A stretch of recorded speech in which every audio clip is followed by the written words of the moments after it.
दोस्तों, देश के पहले पीएम पंडित जवाहरलाल नेहरू का निजी जीवन हमेशा से कुछ खास वजहों से चर्चाओं में रहा है। उनमें से एक ऐसी वजह है जो काफी रोचक है। वो है भारत में ब्रिटेन के आखिरी गवर्नर जनरल लॉर्ड माउंटबेटन की पत्नी एडविना से पंडित नेहरू के रिश्ते। दोस्तों, आज इस वीडियो में इसी बारे में बात करेंगे। वीडियो शुरू करने से पहले अगर आप हमारे channel the knowledge of history पर पहली बार आए हैं तो चैनल को सब्सक्राइब जरूर कर लीजिए। चलिए वीडियो को शुरू करते हैं। तो welcome back to the knowledge of history channel and this channel and all scripts are owned by Hitesh Giri गोसाई।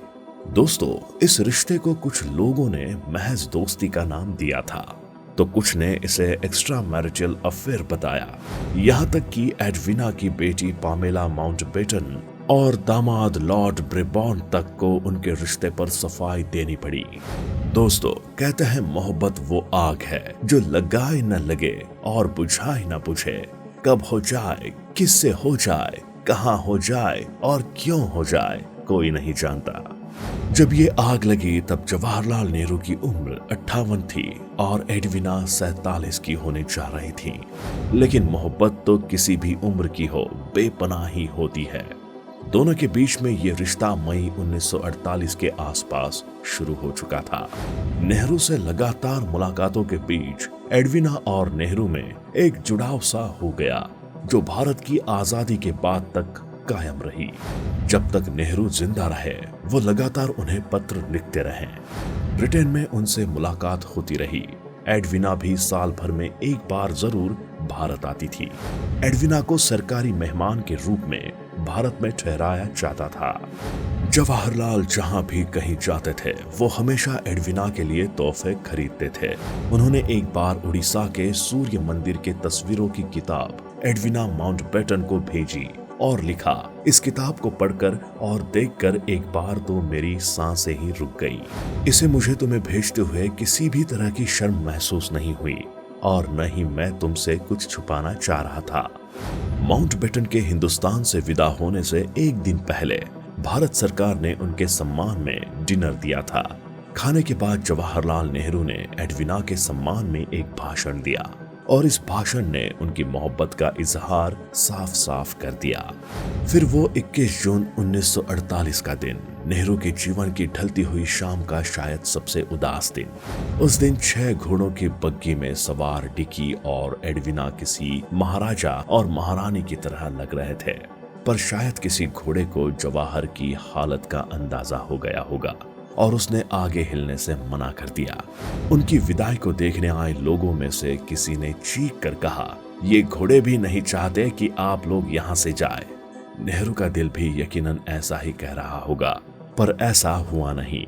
उगते हुए सूरज के साथ डिकी और एडविना हिंदुस्तान से रवाना हो गए।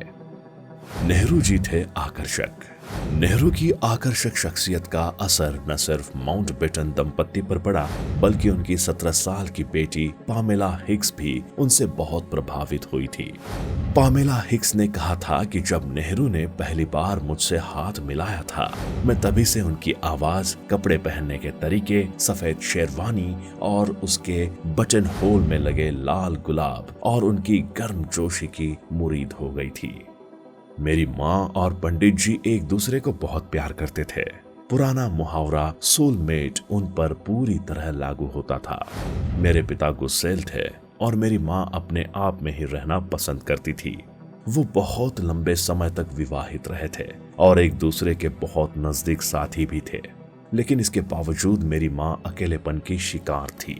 तभी उनकी मुलाकात एक ऐसे शख्स से हुई जो संवेदनशील, आकर्षक, सुसंस्कृत और बेहद मनमोहक था। शायद यही वजह थी कि वो उनके प्यार में डूब गई। आखिर वो घड़ी भी आ गई जब एडविना और नेहरू ने एक दूसरे से विदा ली। एडविना के लिए भी ये दिल तोड़ने जैसा था। जाने से पहले उन्होंने अपनी एक बहुत सुंदर और कीमती पन्ने की अंगूठी निकाली और उसे उन्होंने नेहरू की बेटी इंदिरा को दिया। हालांकि नेहरू एक अमीर परिवार से आते थे, लेकिन उन्होंने अपना सब कुछ देश को दान कर दिया था। एडविना ने इंदिरा से कहा कि वो ये अंगूठी नेहरू को इसलिए नहीं दे रही है क्योंकि उन्हें पता है कि वो इसे नहीं लेंगे। अगर कभी भी उन्हें पैसे की जरूरत पड़े तो तुम इस अंगूठी को बेच देना। इस रिश्ते की रोचक बातें। पामेला के पास थे नेहरू के कई लेटर। पामेला ने खुलासा किया था कि उनकी मां एडविना को नेहरू हमेशा लेटर लिखा करते थे। उनकी मां के पास नेहरू द्वारा लिखे गए इतने लेटर थे कि उनका एक सूटकेस इससे भर गया था। इन लेटर्स में लिखी बातों से पता चलता है कि दोनों एक दूसरे से बहुत प्यार करते थे।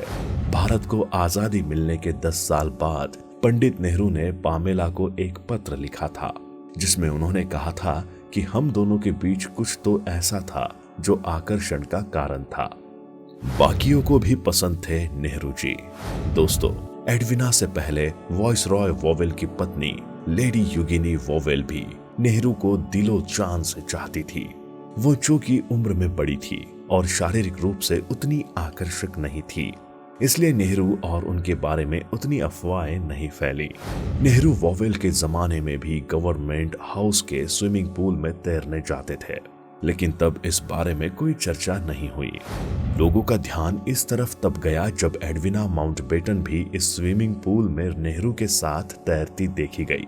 दोस्तों, जैसा कि हमने आपको बताया कि नेहरू की एडविना के साथ करीबी तब शुरू हुई जब माउंटबेटन दंपत्ति भारत से इंग्लैंड वापस जाने की तैयारी कर रहे थे। नेहरू को भी थी बाकियों से करीबी। 1936 में उनकी पत्नी कमला नेहरू के देहांत के बाद नेहरू कई महिलाओं के संपर्क में आए। उनमें से एक थी अंतरिक्ष वैज्ञानिक विक्रम साराभाई की बहन मृदुला साराभाई। उनकी नेहरू से पहली मुलाकात चेन्नई में हुई थी जब वो उनके घर खाना खाने आए थे। मृदुला ने अपने बाल कटवा दिए थे।